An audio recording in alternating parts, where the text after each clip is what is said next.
Here's what's exciting about each person's personal philosophy. That's what makes us different than dogs and animals and birds and cats and spiders and alligators. The ability to think, the ability to use your mind, the ability to process ideas, and not just operate by instinct. In the winter, I'm telling you, the goose can only fly south. What if south doesn't look too good? Tough luck. It can only fly south. But see, human beings are not like a goose. It can only fly south. I mean, you can turn around, go north, you can go east, you can go west, you can order the entire process of your own life.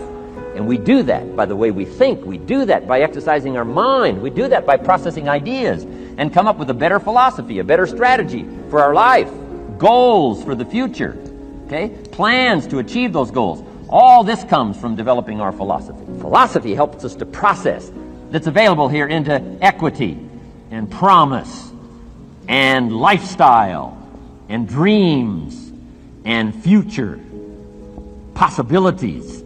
All of this that's possible now with human beings. How do you take all this stuff and turn it into this equities and values? Well, it starts with philosophy. Think, use your mind, come up with ideas, and strengthen your philosophy. So each person's personal philosophy now is going to determine what you're going to do with seed and soil and sunshine and rain and miracle, the change of seasons. That's it. My personal opinion. Each person's personal philosophy is like the set of the sail. You don't need a better economy. You don't need better seed and soil. In fact, when it comes to seed and soil and rain and sunshine and seasons and the miracle of life, that's all you got. Now, what if you blame this stuff? Then you're blaming all you got. If you blame the economy, and you blame the schools, and you blame the teachers, and you blame the sermons and the preachers, you blame the marketplace, and you blame the company and company policy, what else is there? When some people get through with their blame list, there isn't nothing else. That's all there is. And if you blame the only thing you've got to work with, I'm telling you, it's called mistake colossal. In not understanding that that's all you've got to work with. And if this is all you've got to work with, then you don't change the seed, and you don't change the soil, and you don't change the rain, and you don't change the sunshine, you don't change the seasons. Right? Guy says, I'll take 3 springs, 4 summers, 9 falls, no winters. No, you can't fool with this stuff. You got to take it like it comes. Then what do you change to make your life work well? You got to start with your philosophy. I had to change my mind. I had to change my thinking. I had to change my philosophy. I was messed up on what was causing my problem. And once I got that straightened out, that all the stuff I blamed, the government and taxes and the marketplace and the economy and things cost too much, negative relatives, cynical neighbors, once I got rid of that and started going for where the real problem was, which was me, I'm telling you, my life exploded into change. My bank account changed immediately. My income changed immediately. My whole life took on a whole new look and color immediately. And the early results I got from making these philosophical changes tasted so good, I've never stopped the process from that day until this. And I'm telling you, with a little consideration of the refinement of your sail, by setting a better sail, refining your philosophy, your whole life can start to change from today on. You don't have to wait till tomorrow. You don't have to wait till next month. You don't have to wait till spring. Don't have to wait till 93. You can start this whole process immediately. By the way, getting it wrong isn't that bad. That's the other thing. When we make mistakes, and we've made doozies like the fire phone and many other things that just didn't work out, we don't have enough time for me to list all of our failed experiments. But the big winners pay for thousands of failed experiments. So you try something like Prime, and it was very expensive at the beginning. It cost us a lot of money, because what happens when you offer a free all-you-can-eat buffet? Who shows up to the buffet first? The heavy eaters. It's scary. It's like, oh my God, did I really say as many prawns as you can eat? Oh. And so that is what happened. But surely we could see the trend lines. We could see that all kinds of customers were coming, and they appreciated that service. One of them is you have to have a willingness to fail. You have to have a willingness to be misunderstood for long periods of time. If you do something in a new way, and I don't care what it is, people are initially going to misunderstand it relative to the traditional way. And there'll be well-meaning critics who, genuinely want the best outcome, but they're worried about this new way. And there'll also be, of course, self-interested critics who have a vested interest in the traditional, they have some profit stream tied to the traditional way. But doing things, if you never want to be criticized, for goodness sake, don't do anything new. So it's okay though, if you have a willingness to be misunderstood for long periods of time, if you have a willingness to fail, then what you can do is you can ramp up your rate of experimentation. So successful invention is inventions that customers care about. It's actually relatively easy to invent new things that customers don't care about.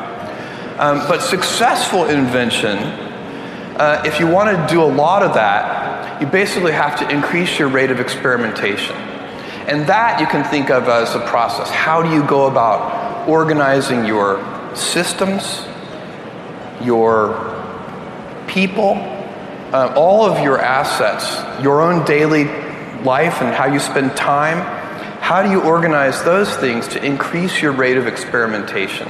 Because not all of your experiments are going to work. When you find yourself under stress and anxiety, things go wrong, you get disappointments, things don't work out as you hoped, you must feel a moment of anxiety, a moment of stress. How do you deal with that? What happens? I can go out of the stress.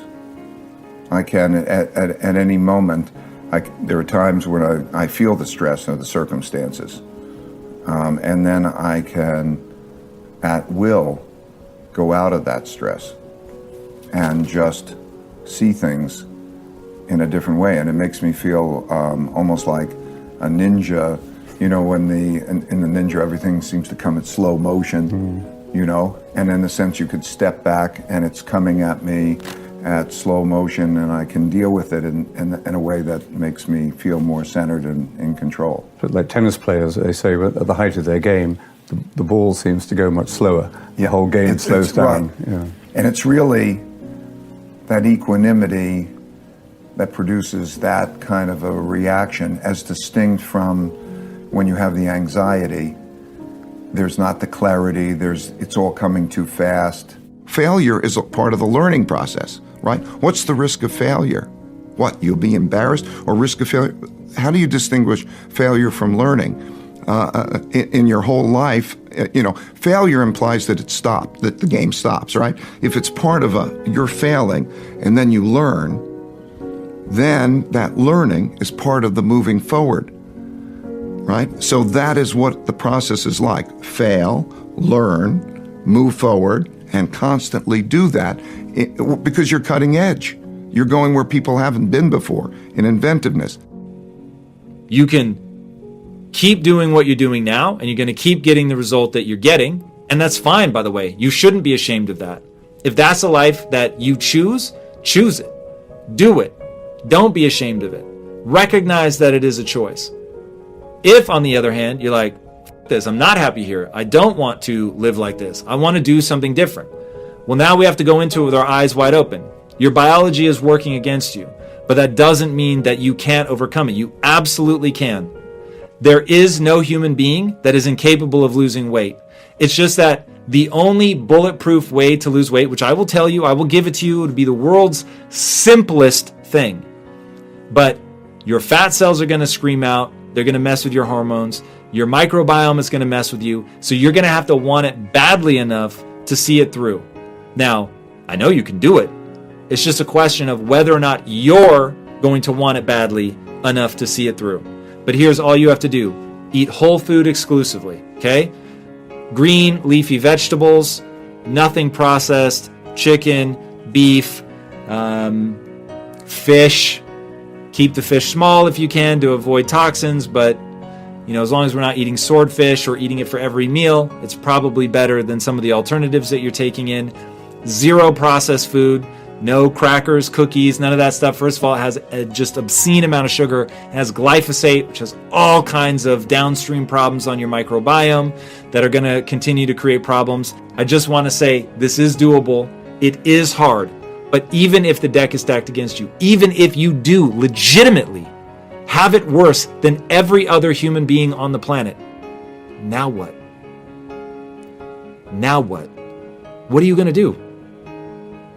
When you have a split-second decision that you have to make or whatever, remember how that decision is going to make you feel tomorrow. You want to drop out of the marathon at mile 18? Fine. How are you going to feel tomorrow when someone says, how'd you do?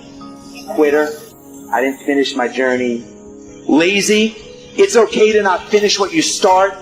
If you want that job opportunity, don't ask for it. Demand the motherfucker. Stop sitting back and taking notes all day long.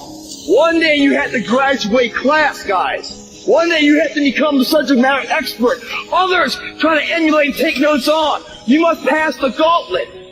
But you have to have the gauntlet first. And who wants more? Who wants it? Whatever's over you defines you. And whatever defines you limits you. This is not your season to die. This is not your season to quit. There's joy, there's peace, there's breakthrough, there's provision, but you'll never see it if you don't stand up to it. If you were willing to muster the force and determination to see yourself through to the end of what it is that you set out to accomplish, it is not going to be easy. In fact, it is going to be incredibly hard. It will challenge everything about who you are. But if you can do it, discuss other people. Good minds discuss events. Great minds discuss ideas.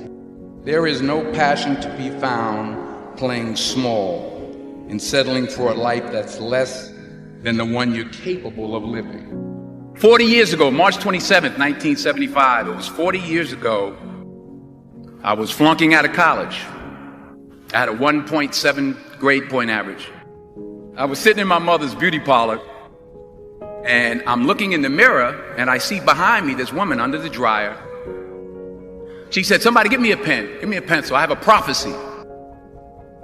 March 27, 1975, she said, boy, you are going to travel the world and speak to millions of people.